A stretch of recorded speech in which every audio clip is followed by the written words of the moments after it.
Yeah. What's good, people? This be the G Shaw Cipher. You have tuned in to On The Grind Live podcast where we support anybody out there that's grinding, that's really taking things to another level, that's got a passion.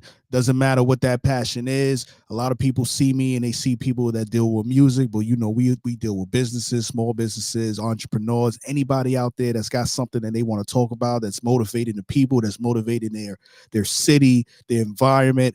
But you know the slogan: when you see me, you see great people, and great people is who I talk to. So right now, today, I got somebody on with me right now that not only is I'm interviewing right at this moment, but he's been in our issue 87 of the Grind Report. Um, featuring myself. I put myself on there, but it's really not about me. It's about the people that's inside, the people out there that's grinding, and that's why we call ourselves On The Grind Live. We talking to John A. Calabrese. Did I say that correctly, sir? Calabrese. Calabrese. Calabrese. Calabrese. Okay, Calabrese. Okay, Yes. Junior. I appreciate you taking the time out with us, sir. How you been doing? Real good. How you been doing? Pretty good, sir. Just it's Friday. It's a great day. You know what I mean? And I'm in Jacksonville, Florida. Tell the people where you located at currently. Muscle Shoals, Alabama, right now. Originally from Chicago. Cool. You could see I'm in the older generation there of Chicago, and but I left 10 years ago for Muscle Shoals, a music town. Everyone knows their songs. Right, right. So talk to me about that environment at that time. You say you left there about 10 years ago, but what was the scene like for you there? While you were there in that environment. Okay, in Chicago when I first started, um, it, I got lucky and I got a stint with Megatrax in California as a staff writer. What happened was, it sounds real good. It broke a friendship. Now you wonder how can it break a friendship? But one of my friends, who was the main songwriter at the time, he introduced me. Well, they dropped him and took me. So I lost a friend. Instead of him being real happy, like everybody is for everybody, you need to support, you need all the, good stuff and everything.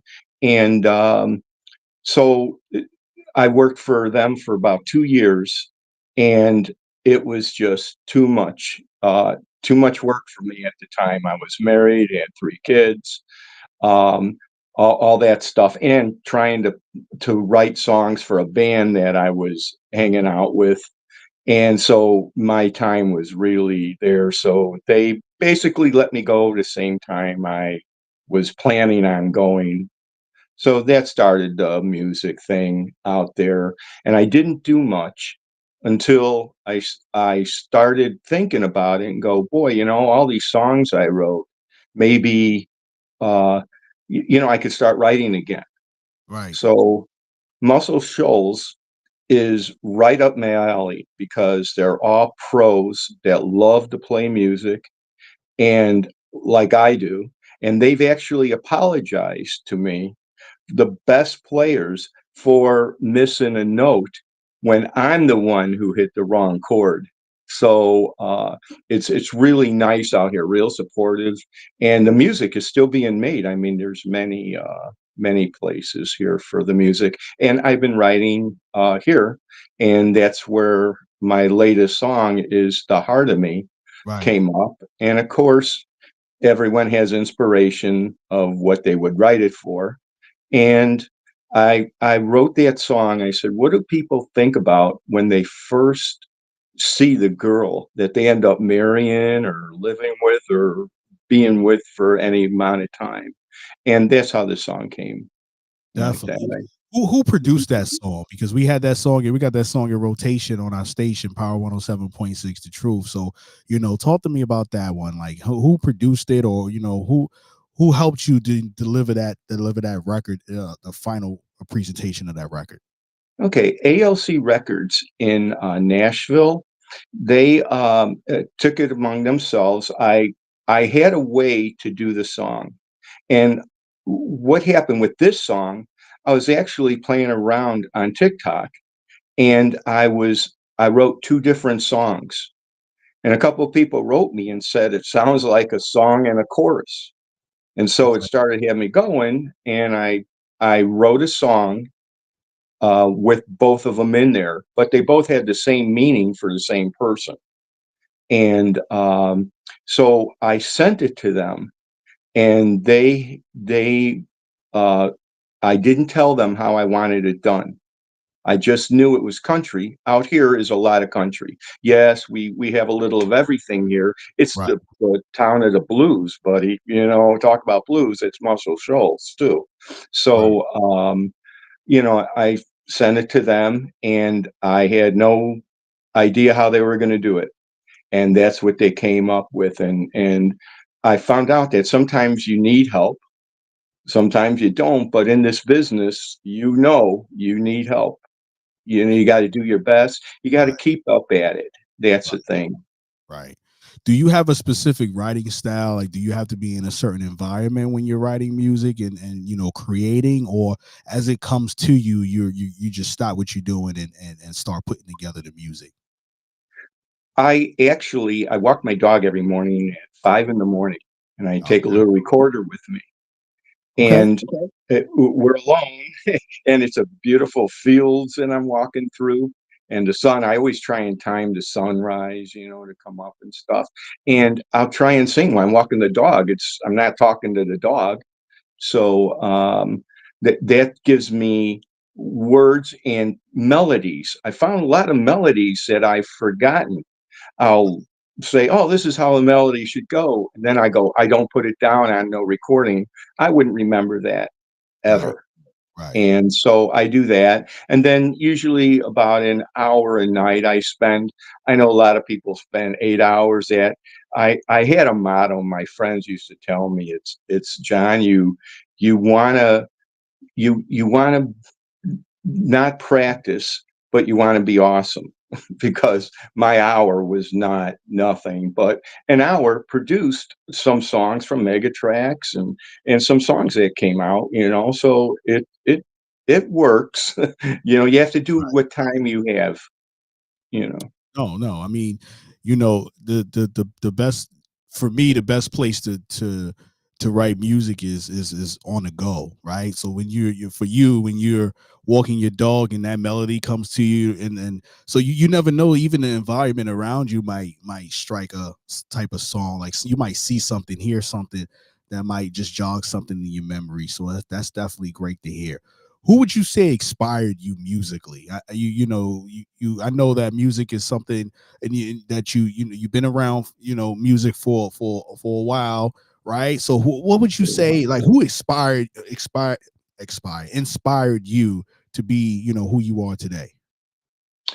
It has to go all the way back to the Beatles.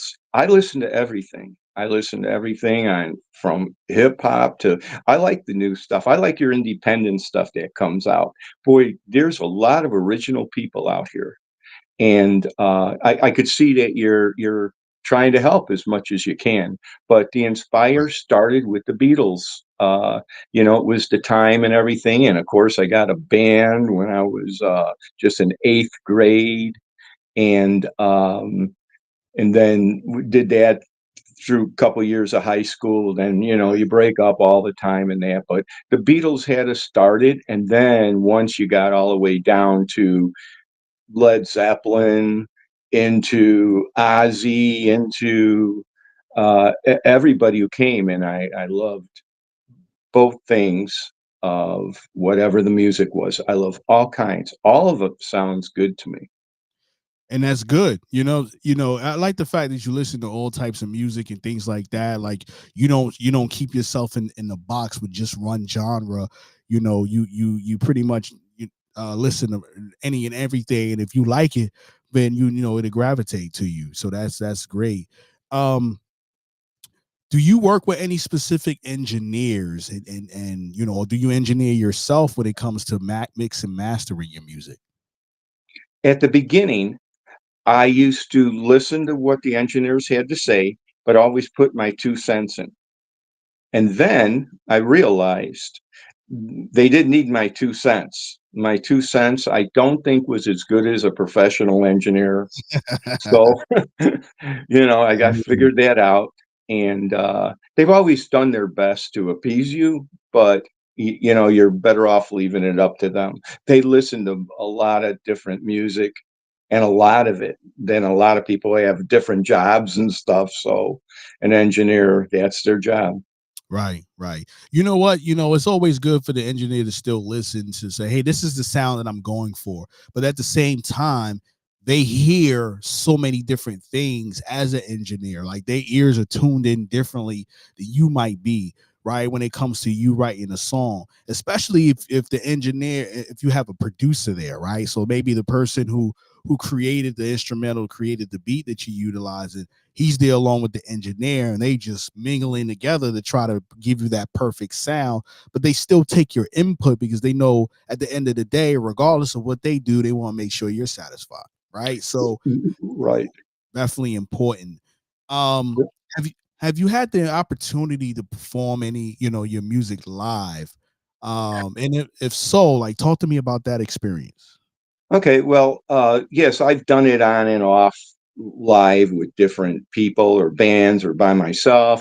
I mean, everything from being on in a murder mystery theaters, you know, and that kind of stuff. And of course, we were supposed to follow the script, but there was 8 songs in there. And of course, I wasn't going to miss out on doing all my 8 originals. So that's Right, what I right. did. So it all worked out, but it was funny when you saw the director's face because I didn't tell him. But the band knew, everybody knew except him. So that was fun. You know. Yeah, I mean, it's great to be able to do that, right? You have the opportunity to showcase Right 8 out here, songs. oh, Right, right, yeah, out here in Muscle Shoals, I got the pleasure to meet a guy named Johnny Ballou, and he's the ambassador of Muscle Shoals, and he introduced me to so many people that were on these hit records and stuff. And so I got to he had a special thing on Sunday nights, and all the talented guys out here and girls would come out every Sunday and we'd all perform. And I right, got to perform in front of some people, and you know, and that was a lot of fun to right. show them my stuff like that. It was one of my favorite times of these last 10 years. Definitely. So what was the feedback like from some of those people? Did you get any experiences that you turned into songs as a result of that experience at all? Well, I've of course turned into the Tennessee River, which all the people out here, that it's known as the singing river. And a Okay. lot of people go there and they write songs. And I went there once. I was curious, if anything, and there was a girl that was singing. I was kind of a little distracted for me. I was there maybe at the wrong time, but I have heard songs made about the river and stuff. So I've tried my best, but I still go into that either love song ballad or my I went through a divorce like, you know, a lot of people do, Right. and it was almost word for word kind of a song, but one part in it, you know, always made me uncomfortable. And I said, "Burn, baby, burn," which is the name of the song, but I didn't really want her to burn down, but Right, it right, kind of right. came out that way, you know. And so everyone, you know, writes different ways. And what's coming on my mind now is when you said about the engineer thing. And I was thinking about it while you were saying talk about the engineers. You know, I think if you left it to the engineers, that there wouldn't be new music. Right. That's my these because all these clever people that I hear on just on your station, The Grind. I really learned a lot from your station, Right, right. and I could see how things are new and stuff like that. So maybe my engineer comment wasn't the best for it's long, unless you're happy. So I just sorry to go Yeah. back to that, but I was Oh, no, thinking no, about it. no, no. But you know what? Everybody has an opinion. When it comes to that, all of the opinions around it are valid, right? Like, Mhm. because you have different songs, and you know, the radio station that we put everything on, Power 107.6 The Truth, we try to mix a lot of different genres on there, which are, you know, when there's certain stations that cater to certain specific type of music, right? Like, you know, if you want country music, or you want rock music, or you want hip hop, R&B, pop, whatever the music is, there's a particular station for it, right? Right. For us, it's more like, okay, if it's good music, we are the station for it. It doesn't matter what it is, right? So we want to be able to introduce people to all kinds of different things. And we feel like if we introduce people to songs like yours, right, The Heart of Me, or any other artists that come along, it might introduce them into a genre, or to just somebody that they didn't know existed. So, you Yeah. know, and if you notice, some of the songs might sound like they're mixed similar, because, you know, the type of genre that they're in, and then you go and then you hear a different song. Oh, I didn't even think about mixing a song like that. So we have engineers listening, we have producers listening, on artists, and just people in general, whether there's general fans, or people that might want to use the music for their business, right? So, you know, I say it's all valid. um i Hmm. I think it's important. um you know, and how long would you say you've been doing this music business from a year perspective? Like, how long have you really been diving in it from a professional perspective? Diving in professionally would be when I was 30 years old. And that's when I went to that meeting. I was writing songs all the time for Right, different right, bands. My brother was in a band and stuff like that. But that's when I got serious, when they picked me. And I'm not saying, right, it's right, funny right, now that, but when they picked me over my buddy, who I thought was great. He really was great. I mean, he really wrote great songs. right. And that's when, and he got the phone call. We were at a hotel. I didn't answer the phone. He did, and I was out. So he gave me the message. Uh, And from that time, I realized, well, maybe I am good with this. I had a couple little contracts in the past that didn't work out on okay, some songs for whatever personal reasons or stuff like that. right, But that's when I got serious, when I was about 30. And that's when Megatracks came in. right, You right. know, Question for you, like, you know, from then till now, what do you feel like is the biggest lesson you've learned in this music business? it's so simple. You only need one yes, just Right. one person to say yes. That's it. Yeah. And you That's know it. what? That's important, because a lot of people spend so much time trying to get yeses from multiple people, right? And then and then when you go about it like that, I think that's when the no's come in a lot more, right? Because Yes. they feel like, you know, you're entitled versus you're working, right? So it's very important that you're going to get those no's. If you understand that those no's are coming, it don't feel so bad when you get them. But when that yes comes, you feel more accomplished, because you know you put in the work, right? Like, Right. somebody is going to come along and say, "Yep, I believe in you. Let's take this to the next level." So I definitely understand that. Um, like, what advice would you give to, you know, anybody, you know, whether it be where you are now, anybody that wants to kind of come behind you doing your, you know, in within the type of music that you're doing? Like, what would be the first thing that you tell them, outside of you only need one yes? Like, what would you tell them to keep them motivated and pursuing their dream?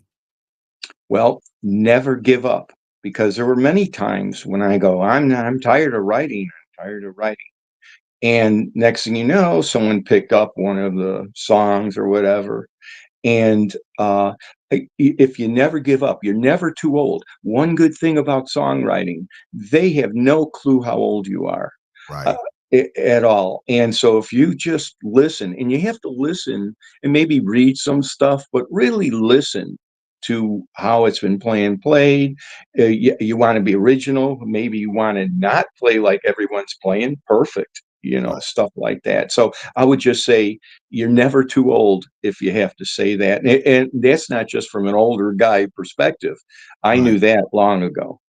Yeah, and you're right. You know, and a lot of people might in the quote unquote hip hop business, they look at it as like it's a young person's game, but they don't really realize that the young person, on the young, young people that are involved, rely on those people that are older to get them where they need to be, right? Like Mhm. those marketers and those promoters and those labels, and I mean, those people who take care of wardrobe and who put together the stages for you. Those are people of all types of talent and ages that you need in order for you, the young person, to get to that next level. So just because they're not in the forefront in front of the camera like you, doesn't mean that they're not part of your success. So I definitely understand that, and feel that, like, you're never too old to get to it. And like I said, I mean, I still put out music myself, and I'm on,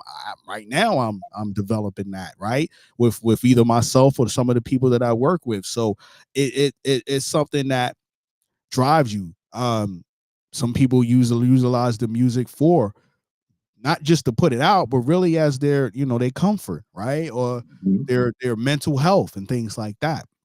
Um, what would you say is if you had, if you had the opportunity to change anything, in the music industry, is there anything you would change? And if so, why? Well, that's a real tough question to ask. What I would change is, of course, make everything easier for everybody, but Right, that's impossible. That's right, just impossible. The music business is probably one of the hardest businesses you could get into. I mean, I've known them all, and that's really a tough one, but you have to be persistent. You right, have to, sometimes maybe think out of the box. right, Just think out of the box sometimes, and that would. But I, as far as changing it, every for generations, music has been changing, and you got to hand it to them. I mean, right. you got to hand it to them. It evolves. That's Yeah, yeah. it evolves. Um, we asked this question, on we actually asked you this question most likely in the magazine. I believe we did too. And we're going to ask it again. This is On The Grind Live podcast. What do you feel like is your definition of grind right now? Okay, my is together Right, togetherness of music. I mean, you could see it opens your mind really to it did mine. I mean, so I'm thinking if it did mine, I'm sure it had to other people. right, right, And so the definition of grind would definitely maybe be open your mind, and because that would cover everything, originals, right, this, everything, Chris Brown or everybody, right.